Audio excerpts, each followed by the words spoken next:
খুলনা বিভাগের সর্বোচ্চ মিনার 226 ফুট উঁচু তালাবলা জামে মসজিদটি মুসলমান পাড়ায় অবস্থিত। মসজিদটির 4টি গম্বুজ রয়েছে এবং এর সঙ্গে জামিয়া ইসলামিয়া আরাবিয়া দারুল উলুম মাদ্রাসা অবস্থিত। প্রাঙ্গণে সুপারি নারকেল, ক্যাকটাস, ঝাউগাছ ও অর্কিড লাগানো হয়েছে এবং ভেতরে আন্তর্জাতিক মানের লাইট ফিটিংস ও কাঠের কারুকার্য রয়েছে।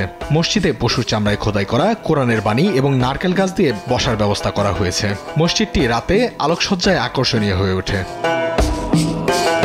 1967 সালে প্রতিষ্ঠিত মসজিদটি আল্লামা শামসুল হক ফরিদির অনুপ্রেরণায় এবং মরহুম হাজী আব্দুল হাকিম জমাদ্দারের পৃষ্ঠপোষকতায় মাওলানা মুজিবুর রহমান নির্মাণ করেছে। এটি নির্মাণশৈলী ও পরিবেশের জন্য বিখ্যাত এবং দূর দূরান্ত থেকে মুসল্লিরা এখানে নামাজ পড়তে আসেন। জুমার দিন না, বাকি তারপরেও এই জোরে রক্তেও প্রায় মসজিদটা ভরে গেছে, অনেক মুসল্লি।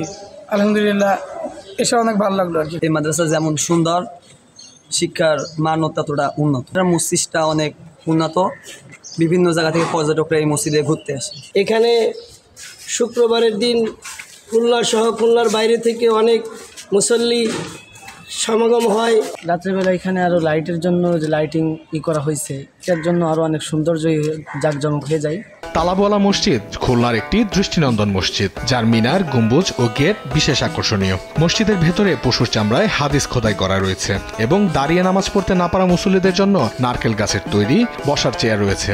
জুম্মার দিনও মসজিদে অনেক মুসল্লি উপস্থিত হন। আমাদের এই মসজিদে প্রায় 2000 মুসল্লি একসাথে নামাজ পড়তে পারেন এবং ঈদের নামাজও 2টা ঈদের নামাজ এখানে হয় এবং অনেক দূর দূরান্ত থেকে পর্যটকরা এখানে দেখতে আসেন। এটি একটি ঐতিহ্যবাহী মাদ্রাসা ও মসজিদ যা দেখভাল করছেন আলহাজ মোহাম্মদ আব্দুল জব্বার জমাদ্দার। এখানে 2000 মুসল্লি একসঙ্গে নামাজ পড়তে পারেন এবং দূর দূরান্ত থেকে মুসল্লিরা নামাজ পড়তে আসেন। নিউজ ডেস্ক, দেশ টিভি।